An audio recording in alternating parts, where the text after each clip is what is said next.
Hello Libra, Sun, Moon, Rising, and Venus signs. Kamusta kayo? Sana po nasa mabuti kayong kalagayan.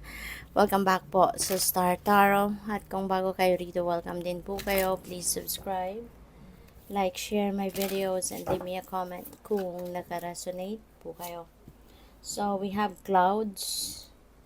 We have fish. Uy, maganda to si fish kasi si fish, ano ito prosperity energy, abundance, maraming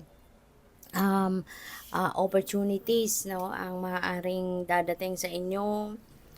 This is also about hindi lang ito oportunidad, no, na para magkaroon kayo ng mas maraming pera, magkaroon ng kayamanan, 'di ba? But this is also an opportunity, no, para magkaroon kayo ng time din para sa sarili ninyo, na magkaroon kayo ng or ma-prioritize ninyo yung well-being ninyo, 'di ba? This is also about success, Maaaring sa mga negosyo ninyo, kung may negosyo kayo, um, meron ng pagtatagumpay diyan, trabaho, maaaring magkaroon na din kayo dito ng ah, ROI, no, yung return of investment ninyo, yung ganyan. At saka po puwedeng ano, merong windfall of money dito na dadating, 'no? Kasi ano 'to, this is fortune, kaya pupuwedeng pagdating sa pera, suswertehin din kayo, meron din kayong mga dadating na kasaganaan talaga, 'no? Pupuwede rin, 'no, na meron dadating na panalo, baka kayo'y mananalo sa mga game of chance din, this time, Libra. Kaya you are so lucky and blessed talaga, lalo-lalo na pagdating sa pera, 'no? Meron din akong napi-pick up dito na siguro ang iba sa inyo is going to be pregnant, 'no? For those of you na makaka-resonate doon, pupuwedeng parating na, 'no, yung inyong pagbubuntis. And, your next card is book, ayan. So, this is also a time, 'no, na siguro ang iba sa inyo, pupuwedeng mag-aaral, maybe you're going back to school, magfo-formal schooling, or pupuwedeng magre-research kayo on your own. Maaari din na mag-undergo kayo ng mga trainings, um, workshops, maybe you're also going to acquire new knowledge and skills, mga ganyan. Pupuwede rin na meron ditong mga dadating na impormasyon, balita, mga ganyan, ano, depende sa inyong sitwasyon. Um, Siguro din ang iba sa inyo dito baka may promotion, 'no, or it's either promotion or lateral movement sa trabaho. Ano ito, parang merong change ng role, kumbaga, sa trabaho. Um, for others of you, siguro din ano, parang ang iba sa inyo siguro baka you are taking a vacation, or maybe you are having a vacation right now at parang focus kayo ngayon sa pagme-me time, 'no? Maybe you're just going to drink your coffee by yourself, magbabasa ng libro, nature tripping, yung mga ganyan, ano, yung gusto niyo lang na mag-isa kayo. Gusto lang ninyo na, gusto ninyo ng alone time kumbaga sa ngayon. And, maaari kasi na maaari kasi na merong pinagdadaanan ng iba sa inyo with the clouds energy, ano. Maaari kasi na baka merong mga difficulty na pinagdadaanan ng iba. Merong lungkot, may kalungkutan, baka nagkakaroon ng anxiety, mga ganyan, for some reason. Kaya mas gusto ninyo siguro na mapag-isa ngayon, 'no? Para na makapag-isip-isip, makapagmuni-muni, makapagpahinga,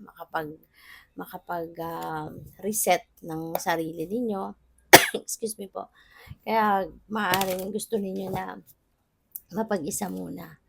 So, tingnan natin kung ano pa ang ganap for Libra. We have the Six of Pentacles. This is prosperity energy then, no, Libra. Kaya talagang kino-confirm niya lang 'no, yung sinasabi dito ni Fish na meron talagang swerte kayo sa pera ngayon. You will be abundant, you will be prosperous, merong mga financial blessings 'no, na dadating.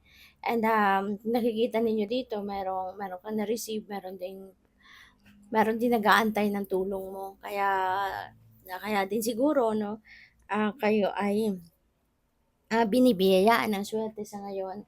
Kasi there are also people 'no, God knows na you are, helpful, you are generous, compassionate, kaya bibiyayaan kayo ng marami pang blessings para na makatulong kayo sa iba, you know? So, yun. Your needs will be met as well 'no, yun ang promise ng Six of Pentacles na kung ano yung pangangailangan mo, ano yung mga kailangan mo sa ngayon, kung pera man 'yan or support from other people, makukuha mo 'yan. We have Hierophant, ayan. So, si Hierophant, ano 'to, this is someone na very very knowledgeable 'no, academic knowledge man 'yan or practical, na mga natutunan niya sa buhay, mga lessons, wisdom na napulot niya sa buhay niya, mga nakaraang panahon, you know.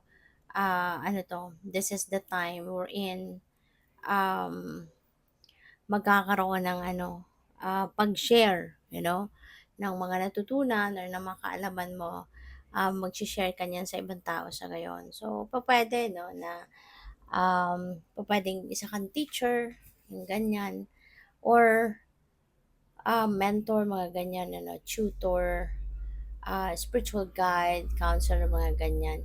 Or puwede rin Libra nights the other way around. Baka ikaw yung ikaw yung, naghahanap siguro ng katulad ni Hierophant na gusto mong matuto kasi 'di ba merong learning dito, knowledge na gusto mong matutunan.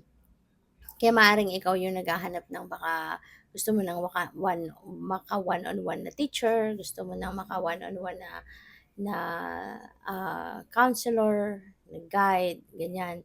So, siguro kayo ang naghahanap ng gano'n 'no. So, good luck.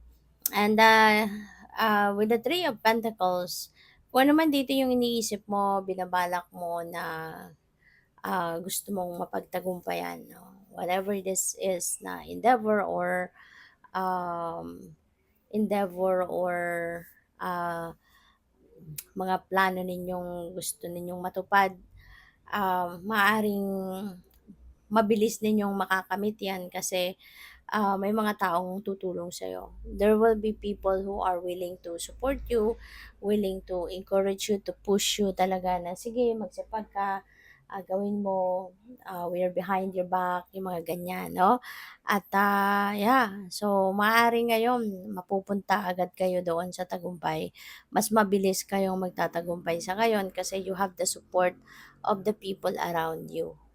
So, good luck. Thank you for watching. Love and light. Namaste.